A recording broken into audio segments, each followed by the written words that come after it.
അതായത് PR work കൊണ്ട് ഇവിടെ അധികാരത്തിൽ വരാം എന്ന് പിണറായി കരുതണ്ട. ഇപ്പോൾ തന്നെ ഈ സെക്രട്ടേറിയറ്റിൻ്റെ മുമ്പിൽ നടക്കുന്ന സമരങ്ങൾ തന്നെ മതി ഈ സർക്കാരിനെതിരായിട്ടുള്ള ജനവികാരം. തൊട്ടടുത്തുള്ള ആശാ വർക്കർമാർ, അതുപോലെ തന്നെ കേരളത്തിലെ പാവപ്പെട്ട തൊഴിലാളികൾ, ലൈഫിൽ വീട് കിട്ടാതെ കഷ്ടപ്പെടുന്നവർ, മര്യാദയ്ക്ക് ശമ്പളം കിട്ടാതെ KSRTC ജീവനക്കാർ, ഇങ്ങനെയൊക്കെയുള്ള സമൂഹത്തിൽ മൂന്നാമതും അധികാരത്തിൽ വരുമെന്ന് പറയാൻ ഒരുമാതിരി ചങ്കുറപ്പുള്ളവന് പോലും കഴിയാത്ത അവസ്ഥയിൽ PR വർക്കിൻ്റെ ഭാഗമായി ഞങ്ങൾ വീണ്ടും വരാൻ പോവുകയാണെന്ന പ്രതീതി ഉണ്ടാക്കിയാൽ കേരളത്തിൽ നടക്കില്ല. 2001 ഇലക്ഷൻ റിസൾട്ടായിരിക്കും 2026 കേരളത്തിലുണ്ടാവും. അക്കാര്യത്തിൽ യാതൊരു സംശയവുമില്ല. ഞങ്ങൾ വളരെ ശക്തമായി മുന്നോട്ട് പോവുകയാണ്. മാത്രമല്ല, ഡ്രഗ് മാഫിയയെ പോലും നിയന്ത്രിക്കാൻ കഴിയാത്ത സർക്കാർ, ഈ കേരളത്തിലെ ചെറുപ്പക്കാരെ മുഴുവൻ മദ്യത്തിനും മയക്കുമരുന്നിനും കഞ്ചാവിനും വിട്ടുകൊടുക്കുന്ന ഒരു സർക്കാരിനെ ഇനി അധികാരത്തിൽ തിരിച്ചു കൊണ്ടുവരാൻ കേരളത്തിലെ ജനങ്ങൾ സമ്മതിക്കില്ല. അതുകൊണ്ട് തന്നെയാണ് ഇന്ന് ഞങ്ങളൊക്കെ നടത്തുന്ന സമരങ്ങളിലുള്ള വൻപിച്ച ജനപങ്കാളിത്തം തന്നെ അതിൻ്റെ തെളിവാണ്. PR വർക്ക് കൊണ്ട് രക്ഷപ്പെടില്ല എന്ന് പിണറായിക്ക് വളരെ താമസിയാതെ മനസ്സിലാവും എന്ന് മാത്രമേ ഞാൻ പറയുന്നുള്ളൂ.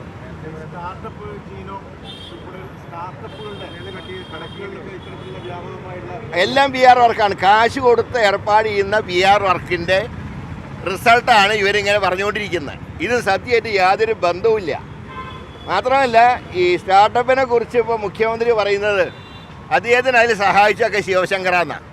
ഇപ്പോൾ ഞങ്ങൾ മുമ്പ് പറഞ്ഞ സ്വർണ്ണക്കടത്തിലെ മുഖ്യമന്ത്രിയുടെ പങ്ക് ഇവിടെ ബലപ്പെടുകയല്ലേ.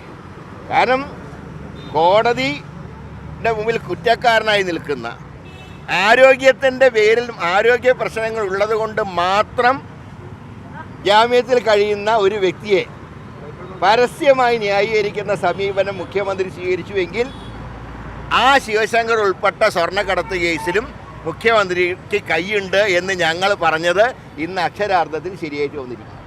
അതുകൊണ്ട് എന്തെല്ലാം മാമാങ്കം കളിച്ചാലും ശരി, ഇപ്പോൾ വിജയരാഘവൻ പറഞ്ഞു ഞങ്ങൾ പാവപ്പെട്ട ഞങ്ങളുടെ തൊഴിലാളികൾ വിരിച്ചുകൊണ്ടിരുന്ന 4 കോടി രൂപയ്ക്കാണ് സമ്മേളനം നടത്തുന്നത്. ഞങ്ങളാരും കണക്കൊന്നും ചോദിച്ചിട്ടില്ല. നിങ്ങൾ എത്ര കോടിക്ക് വേണമെങ്കിലും നടത്തിക്കോ. പക്ഷേ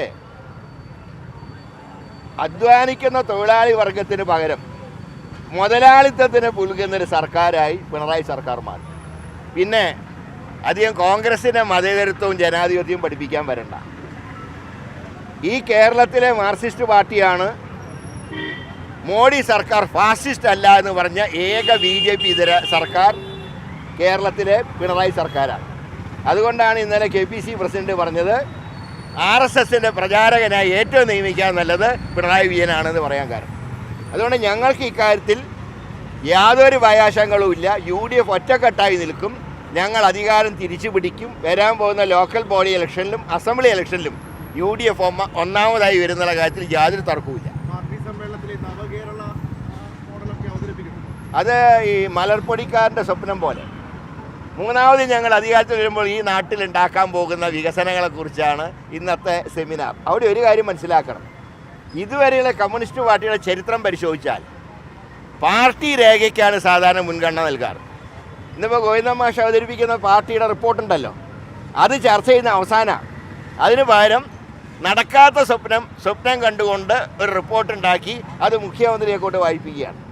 കേരളത്തിൻ്റെ ചരിത്രത്തിൽ ആദ്യമായിട്ടാണ് കമ്മ്യൂണിസ്റ്റ് പാർട്ടിയുടെ ചരിത്രത്തിൽ പാർട്ടി സെക്രട്ടറി നോക്കുകുത്തിയായി നിന്ന് ക്യാപ്റ്റൻ എന്ന് സ്വയം വിശേഷിപ്പിക്കുന്ന പിണറായി ആ സമ്മേളനം കൈയ്യെടുത്തത് കമ്മ്യൂണിസ്റ്റ് പാർട്ടിയുടെ ചരിത്രത്തിൽ ഏറ്റവും നാണം കെട്ട നടപടിയാണ് എന്ന് മാത്രമേ ഞങ്ങൾ പറയുന്നു.